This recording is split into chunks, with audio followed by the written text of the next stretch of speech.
concept coming, that is the ideal transformer. We are looking at what is the ideal transformer and what are the properties of them, and so then we are constructing some phasor diagrams on it. So then after the realization of the ideal transformer model, so we move on to the actual transformer. So then under actual transformer, we are considering about the what is the difference between ideal transformer and actual transformer. So what are the losses in the actual transformer? So then what are the internal resistance, so reactances, how they affect the behavior of the actual transformer, how they differ from the ideal transformer due to those, and then we are discussing about the no load operation and on load operation and phasor diagrams of the actual transformer. So then we are use those whole knowledge to construct the equivalent circuit of a transformer. So then we approximate using another equivalent circuit, so that can be utilized for calculating different parameters about transformers. So then next part is about the voltage drop and voltage regulation of transformer, which is another very important parameter which governs the performance of the transformer. Okay, so then we move on to the losses of the transformer. So we are talking about the what are copper losses, what is iron loss, what is hysteresis loss, what is eddy current loss, so how they affect the performance of the transformer. So then we derive equation for efficiency of our transformer. So then we can determine what are the conditions we need to satisfy in order to maximize our transformer efficiency. So then lastly we are considering about the three-phase transformers. Okay, so star, delta, and if we have time we can discuss more. Okay, according to syllabus there are 12 hours, that means 6 lectures are allocated for this section. Therefore we can discuss, hopefully we can discuss a lot more than this. So first of all, let's try to understand what is the application and importance of the power transformer in power system. Okay, so now if you can see this slide, you can see the our generalized power system, that is part of a power system.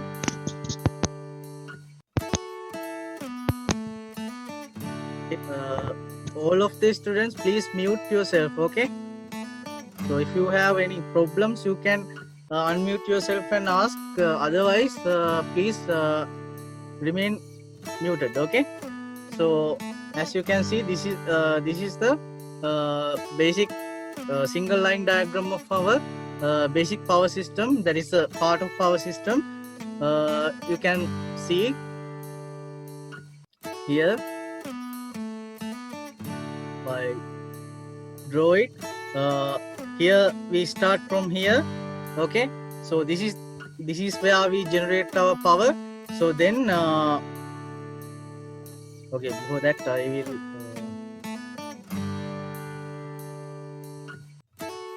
okay, so now you can identify these things. Okay, so at here we are generating the power. Okay, generating the power from the generators in a power station. It will be around 10 to 15 kilovolt.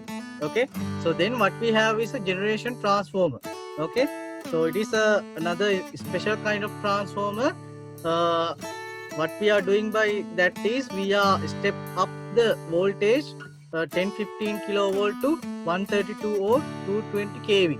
Okay, I think you are already familiar with the what is the requirement of that.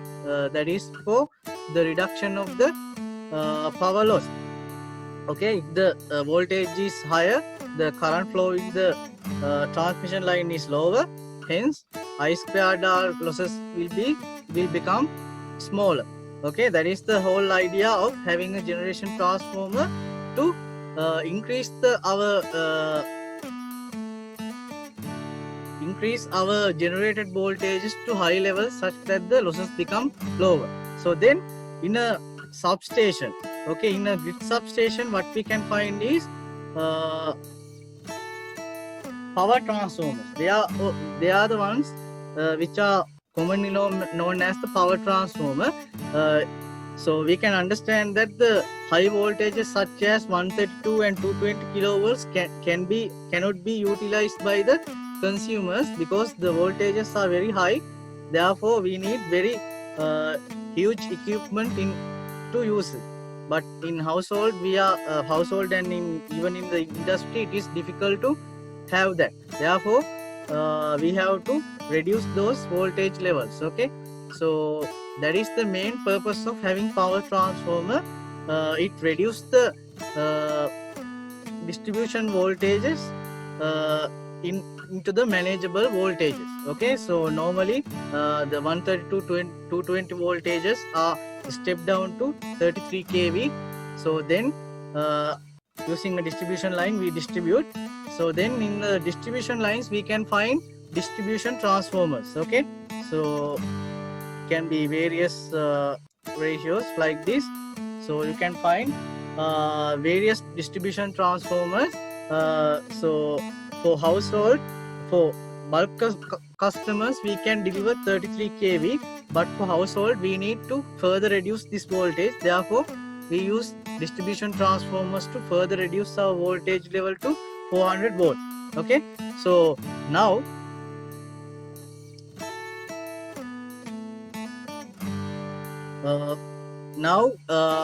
as you can see, in our power system, transformers are utilized in 3 sections. Okay, in a generation, in a transmission, in a distribution. In the whole 3 department, we use transformers. Therefore, the transformer is very important part of our power system. That is why we need to have a greater understanding about this. Okay, so now we realize the importance of the transformer in our power system and role of the transformer in our power system. Now let's move on to the next section.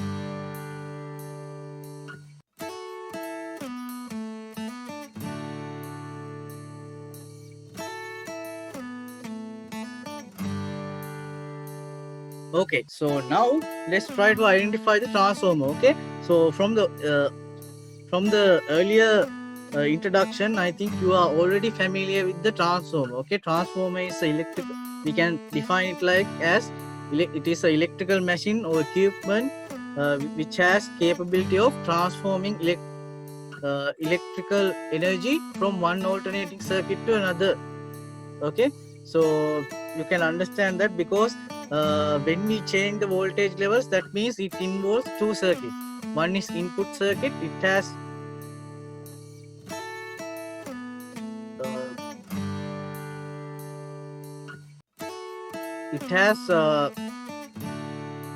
a 1 voltage level and 1 current level. Okay, please don't draw it in the slides. Okay, don't edit these slides, and I will just listen to them. Okay, so you can take notes. So then later I can share the video also. So then you can have the these details. Okay, therefore just don't draw anything or do unwanted things. Okay, so now as I told you, it involves 2 circuits. One circuit has 1 voltage level and 1 current level. There's another circuit involved, that is the output circuit, where we converted the required voltage levels to our requirement. Okay, so therefore we can identify transformer as a device which connect the 2 circuits with different voltage levels. Okay, so in other words, we can convert the voltage levels and current levels of a circuit using transformer. That is the basic idea. Okay, so when we concern about the transformer, it doesn't have if we consider about the construction, it doesn't involve any moving parts. Therefore, transformer is normally known as static equipment. Okay, because it doesn't have any moving parts. This is important because when an electrical machine has moving parts, you can understand that there are mechanical losses involved in it. Okay, but since transformer is static equipment, there is no hardly any mechanical losses involved in the transformer.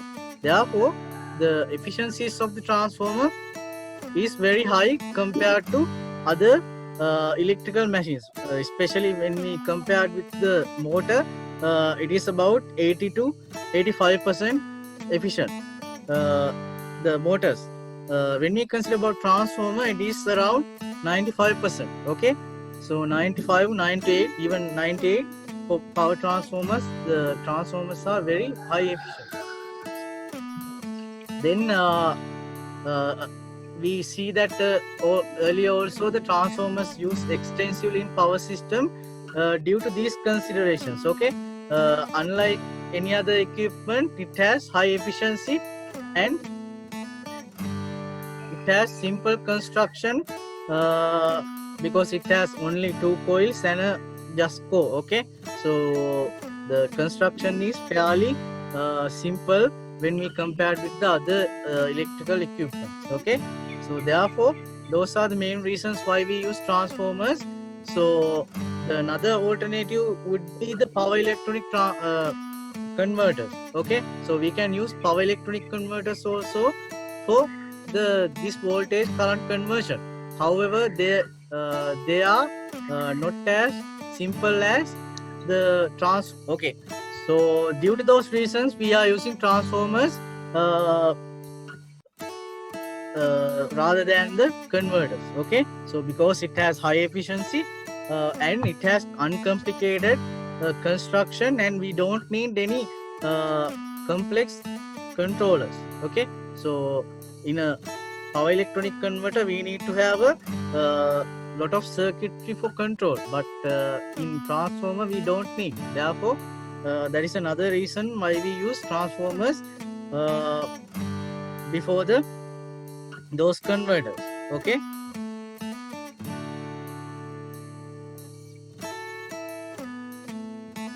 okay, so now we have come to some understanding about why we need transformer and what is transformer. So then let's try to understand what is the operation of the transformer is. Okay, so when we consider about a simple transformer, it is simply consists with the 2 coils. Okay, so as you can see, it has 2 coils. One is primary coil and other one is known as secondary coil. Okay, so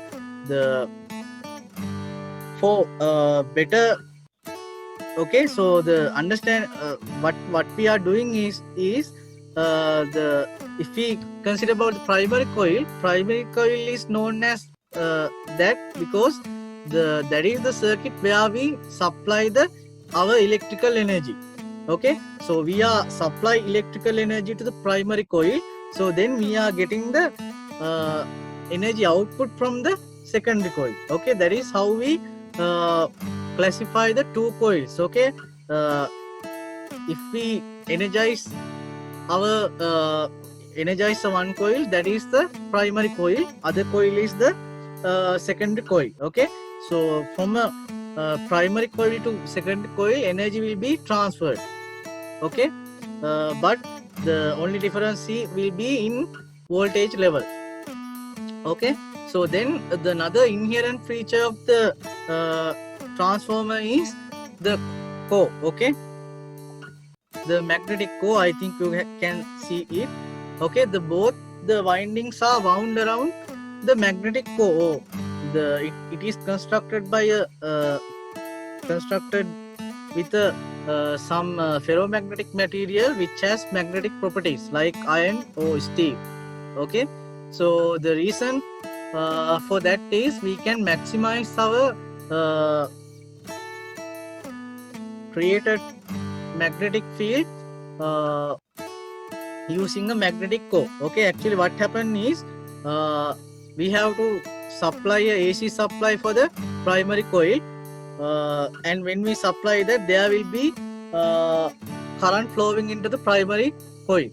When a primary coil is energized, there will be a magnetic field created by that current. That magnetic field is, if we consider, this is the magnetic flux created by the primary. So then that magnetic flux is, since the secondary coil also wound in the same core, the magnetic flux created by the primary winding is in link with the secondary winding. So now, due to that linking, there will be induced EMF in the induced electromotive force in the secondary as well. Okay, that is how the transformer operates. That means primary creates a time varying magnetic field, and that magnetic field is properly linked with the secondary by means of a magnetic core. So when the secondary coil is properly linked with the magnetically or mutually coupled with the primary, so then there will be induced voltage in the secondary coil, or induced EMF in the secondary coil. So okay, so that is how the energy transforming mechanism works. Okay, that is the basic principle of the transformer. Use supply power for primary, so there will be induced EMF, and due to this current flow to the primary, there will be magnetic field. That magnetic field is linked with the secondary. When that happens, there will be induced EMF according to the Faraday's law in the secondary as well. So then if we connect a load for the secondary also, there will be another load current flowing to the load. Okay, that is how the transformer works, and we will look at more further in the next slide. Okay, so we will look at that later, how this EMF is related to each other. So let's move on to the next slide. So how to represent the transformer in our circuits. Okay, there are various symbols you can find in most texts and most references. So these are the few of them. So what we have given in the first is the most commonly used one. If you use it in a circuit, you use it like this. Okay, so it is this box, around a box like this. This part is the transformer part. So that is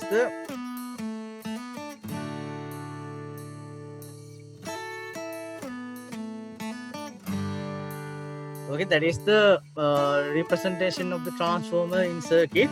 So other than this symbol in the first symbol, we have used these two symbols shown in the these two symbols as well. Okay, so this one and this one also commonly used. Okay, in a single line diagrams, these two, this one and this one are the most preferred one over this one.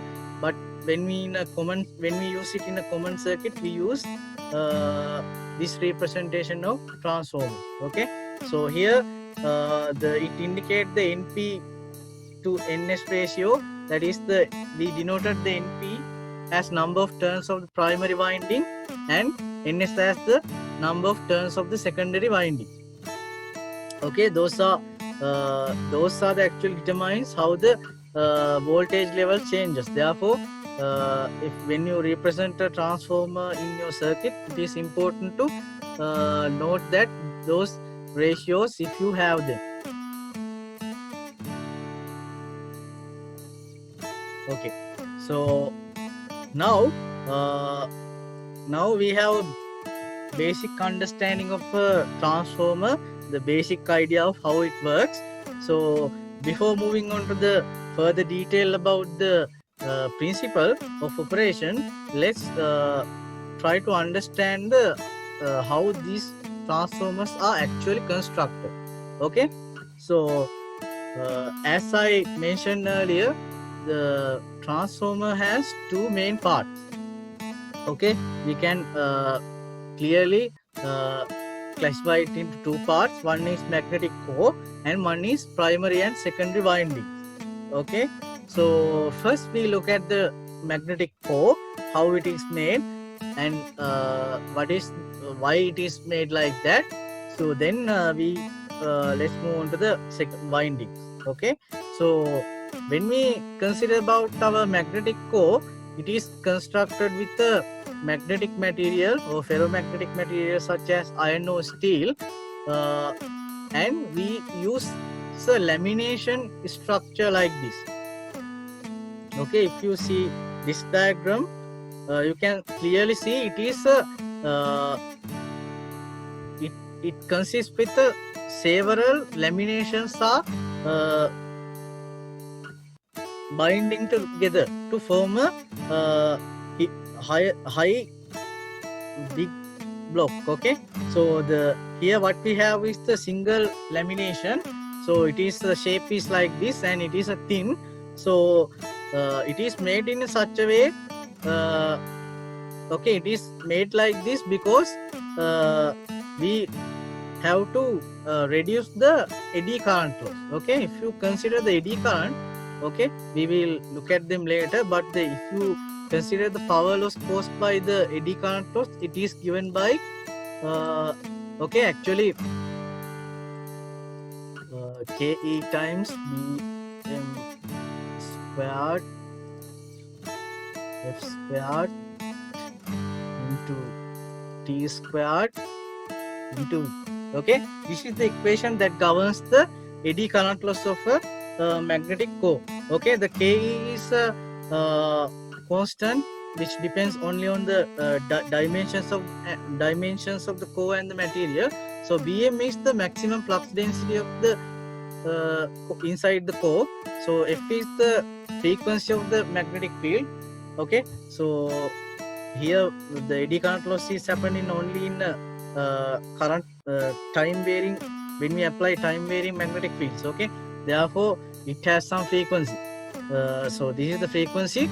T is the thickness of the this material we used. Okay, so now you can understand that the PE is actually proportional to the T squared. Okay, that means if we have a higher thickness magnetic material, then the eddy current loss will be very high. But if we construct it by a thin laminations, so then we can easily reduce this eddy current loss. That is why we have this kind of steel laminated construction. We have single laminations, and then each lamination has to be properly insulated from each other as well to avoid this eddy currents. Okay, otherwise even if we have laminations, if they are not properly insulated from each other, then there will be again the eddy current loss is same as this. Okay, so that is how that is why actually we are using a laminated construction rather than having a single block of magnetic material. Okay, so then when we creating a core, there are two basic shapes. If we consider single phase transformers, there are two basic shapes available. One is known as core type transformer and one is known as the shell type transformer. Okay, for the shapes of the cores for those two transformers are different. Okay, actually the main difference is in the how we construct the core. Okay, so when we consider about the core type, okay, so this is the basic core type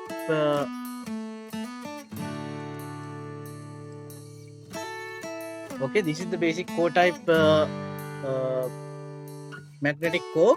So those are those single laminations like this are made from a different small pieces like this. Okay, so for core type laminations we have three combinations. Okay, we can have two L type laminations as like this and weld it from here and here. We can have a core type lamination. So otherwise if we have a U kind of block like this and I kind of block like this. So then again we can combine these two like this to form a square lamination. So then we can have a 2C type lamination, okay, CC type, okay. So those are the basic three configurations for the core type magnetic core. Whereas for shell type we have two types, which is one we can have a E kind of lamination and I kind of lamination, fix them together to form a shell type core. So then otherwise we can have a 2E types, 2E type laminations, fix them together to form the core. Okay, those are the basic configurations of core of the magnetic cores. So then, okay, so let's move on to the cross section of the core. Okay, so earlier we considered about the normal method of using, but actually when we consider about the transformers, the cross section of the core is changing. Okay, so normally for low rated transformers, what we have is this kind of square core. Okay, if you get the cross section of the core, it will be like a square like this, and the winding also is square like this. Okay, what I have shown here in the outer layer is the winding. Okay, outer layer is the winding. This marked area is the cross section area of the transformer. That is for very small transformers. But for larger transformers, we use this kind of cylindrical windings. Okay, when we use cylindrical windings, if we use square cross section like this, as you can see, there are a lot of voids available. Okay, if these voids is void area is very high, that means the flux will not be linked properly with the our magnetic field. Okay, the coils need to be properly mutually linked with the magnetic field created. Okay, so the magnetic field is flow around this magnetic core. So if there are a lot of voids between air voids between if there are a lot of air gaps between the winding and the core, then it is not good. Therefore, so we have different constructions like this. Okay, so this is known as cruciform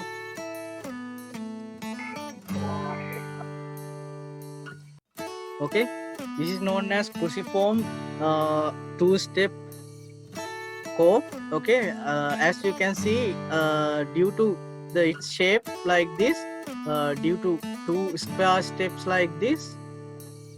Okay, due to two steps of squares, so now it reduces the air gap between the winding and the this cross section area.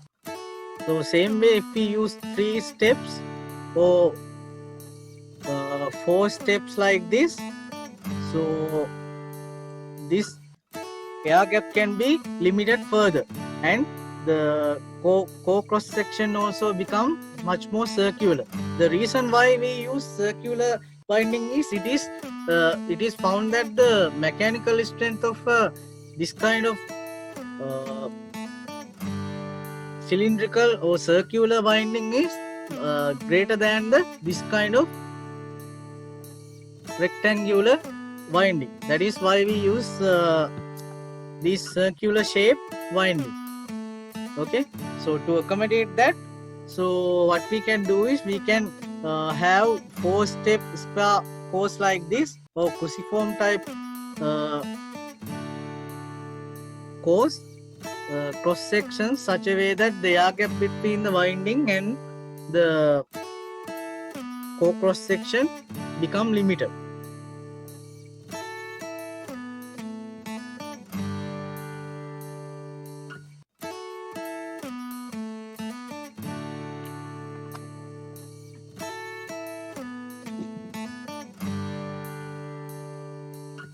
Okay, so now we have come to understanding that the basic configurations of our magnetic core. Now let's see the how the actual transformer differentiated from each other. I have already told you that there are two core types. So according to that core, we are classify the transformers as well, like the core type transformer and shell type transformer. Okay, first we look at the core type transformer, so then we can look at the next one, that is shell type transformer. Okay, so in the these three figures, it is different views of the core type transformer is given. Okay, so what we basically have is this kind of core. As we discussed, it is just a spare kind of core like this. It is consists with the two L type laminations, so UI type laminations. Okay, so then the primary and secondary, we have two windings. We wound both windings in.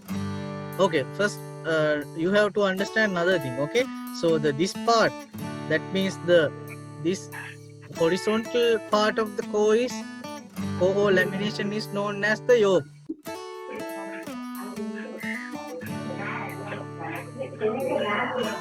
Okay, don't talk. Okay, please mute yourself, or otherwise if you have any questions, ask me. Okay, do anyone of you have any questions regarding this?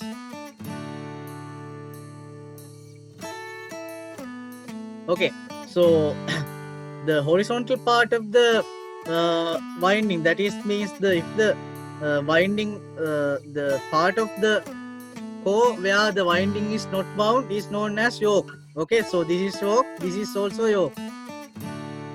Okay, so the part of the core where we wound our windings, we call it limbs. Okay, so this is a limb. Okay, so this is also limb. So when we consider about the single phase core type transformer, it has two yokes and two limbs. Okay, so the both windings, primary and secondary, are wound around both of these limbs. Okay, so earlier we only consider that we are only wound okay, like this, in a primary in a one limb and secondary in another limb. Okay, so in actual transformers it is not the way. So what we are doing is we are wound the both primary and secondary windings in a same limbs. Okay, in a same limbs means on the both limbs. Okay, the reason, the main reason is to increase or maximize the flux linkage between the two windings. Okay, you can understand that the according to Faraday's law, these induced EMF in primary and secondary are depend on the rate of change of flux linkage. Okay, so in mathematical form it is like this. Okay, E is the rate of change of the flux linkage. Okay, so then in order to maximize these induced voltages, what we have to do is we have to maximize the flux linkage. Okay, or otherwise we have to reduce the flux leakage. Okay, so to do that, rather than having two windings in a separate limbs, we are using both limbs to wound both windings. Okay, so that increase the flux linkage and reduce the flux leakage. Therefore we can maximize the efficiency by doing that. Okay, So the one inherent feature of the core-type transformer is both windings are wound like this. Okay. So if we consider the cutaway view like this, okay. So you can clearly see the LV winding is the one wound closer to the limb, and then we have some insulation layer. So then we wound the HV winding layer. Okay. So these windings are wound helical helical cylindrical shapes like this. Okay. So like this or like this. So this is the top view of the transformer. Okay. So you can clearly see that the windings are in circular shape, and here it shows that our core is in a cruciform to reduce the air gap. Okay. So that is the basic construction of the core type transformer. So okay, the reason why we are using LV winding here is because if we wound the HV winding first, that means the high voltage winding is much more closer to our core. Okay, which means we have to have a very thick insulation between limb and the HV winding. Okay, so therefore ultimately that increase the size of the transformer. But if we do it other way, which means the LV winding first or much more closer to the limb, so then the the required insulation for LV winding is smaller than the HV winding. Therefore the overall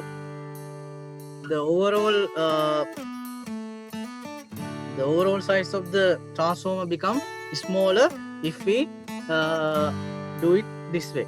Okay, that is the reason why we wound the LV winding first, much more closer to the limb, and HV winding thereafter. Okay.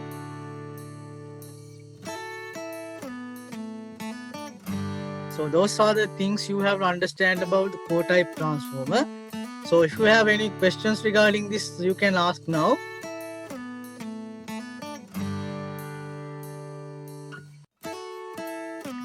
Okay, I am assuming that you don't have any questions because you are not anyone asking any. So therefore, I'm going to the next slide to talk about the shell type transformer. Okay, so this is the other type of transformer. It is also basically the name come from the shape of the core. Okay, it's like a shell, therefore shell type. Okay, so here also you can see the difference of those two. Okay, so winding pattern of this one also different. Okay, so if we consider this,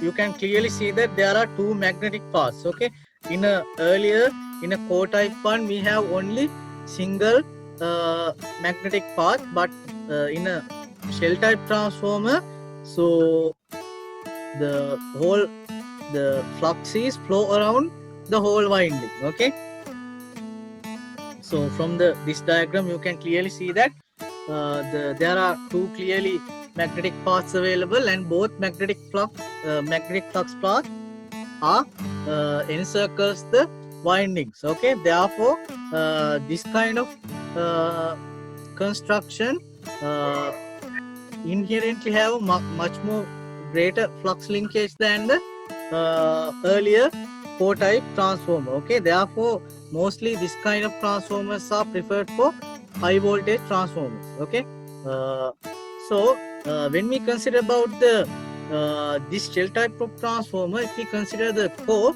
it has three limbs. Okay, this is 1, this is 2, and this is 3. Okay, so the windings are wound around the middle limb. Okay, so windings are wound around this middle limb, and we call it windings are wound in a such a way that it is it is sandwich. Okay, the HV windings are sandwiched with LV windings. That means we have several steps of windings available. That means we have several LV windings are wound there, wound in the limb, and each HV winding is in between two LV windings. Okay, for example, this is LV winding, this is HV winding. So then next one is again LV winding. Okay, this one again HV winding.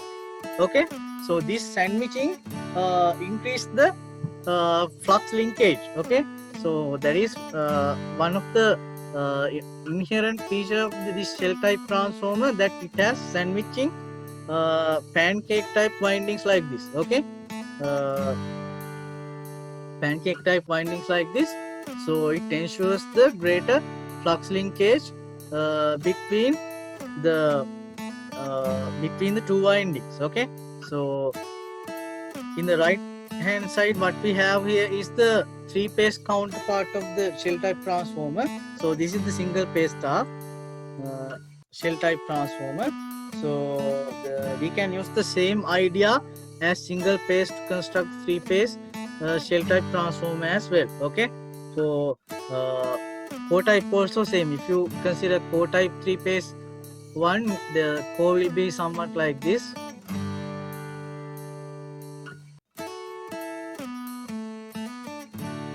Okay, the windings are wound around these 3 limbs. Okay, 3 phases are all HV and LV windings are okay, this is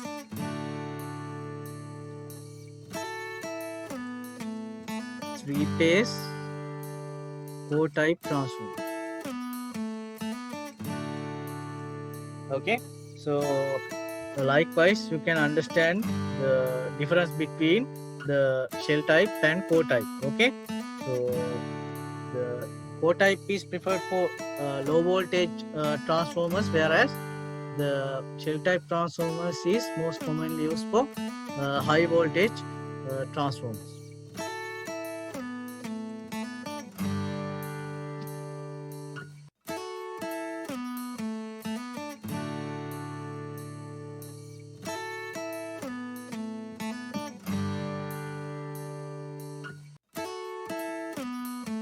Okay, so now let's try to compare the two types, shell type transformer versus core type transformer.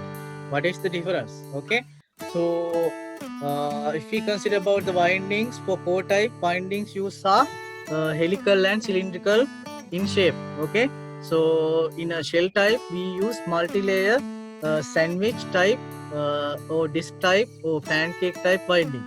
Okay, so the windings configuration is different for core type and shell type. So then the second, if we compare about the cooling, okay, so you can understand that now if we consider the cooling of a transformer, so you can clearly see that the in between here we have clearly some air gap. Okay, so air can be flowing here and here as well as here. Okay, so the air path is surrounding the windings as well as core in core type transformers. Therefore it has much more better cooling than the core type transformers. Okay, you can clearly understand that this one, even though it look like a gap here, it is actually the whole winding. If you consider this, okay, if you can see it here, the air gap between the core and the winding is very minimal, and hence the cooling is poorer than the core type one. Okay, so if we consider about the better cooling, the core type transformer is much more better. Okay, so another very important advantage of core type transformer is it is easiness of the maintenance. Okay, so it is very convenient to any technician who try to maintain the core type transformer, because you can understand that we can clearly remove the windings from the core type transformer without affecting much for the core. Okay, but for shell type transformer, since it is wound on the middle limb and since the core is enclosed by the winding, so it is very difficult to remove the these windings to windings without affecting the core. Therefore, as far as the maintenance is concerned, the core type transformer is much more easier. Okay, so then again for applications, for since the flux leakage is high in core type transformer, it is preferred only in the small rating transformer. Okay, so for low voltage applications we use that, whereas in shell type transformer the structure allowed to have a better flux linkage between two coils. Therefore, for large transformers we use shell type transformers. Okay, so again another difference is the core type transformer has only one magnetic path. Okay, that is for the one reason why the flux linkage is little less than the shell type transformer, because in a shell type transformer we have two magnetic paths, which ensures much more better flux linkage. Okay, so those are the advantages and disadvantages of the comparison between the two type of transformers. So you can write when you ask about that. Okay, that means it is as either advantages or disadvantages according to meaning. Okay, so now this is the little picture of the power transformer. Okay, that is found in a grid substation. Okay, so even though the picture look like it's very small, it is several times taller than a human. Okay, therefore it is very huge transformer. It is actually 31.5 MVA rated transformer. You can clearly see the important parts here. So unlike we see in the distribution transformers, it has little different parts. Okay, so for example, this part usually conservator tank, which doesn't have in the distribution transformer. Okay, so this is the picture of that. So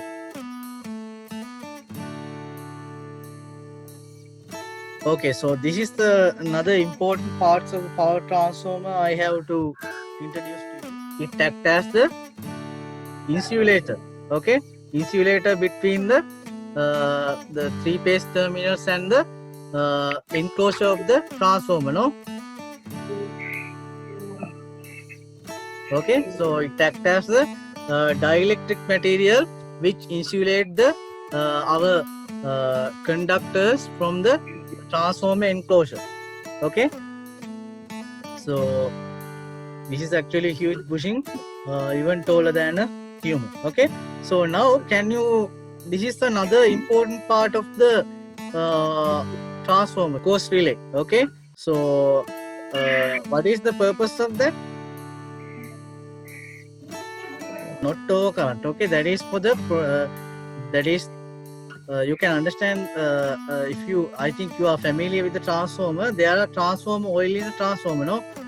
Okay, so this Bucos relay ensures that the transformer oil is not the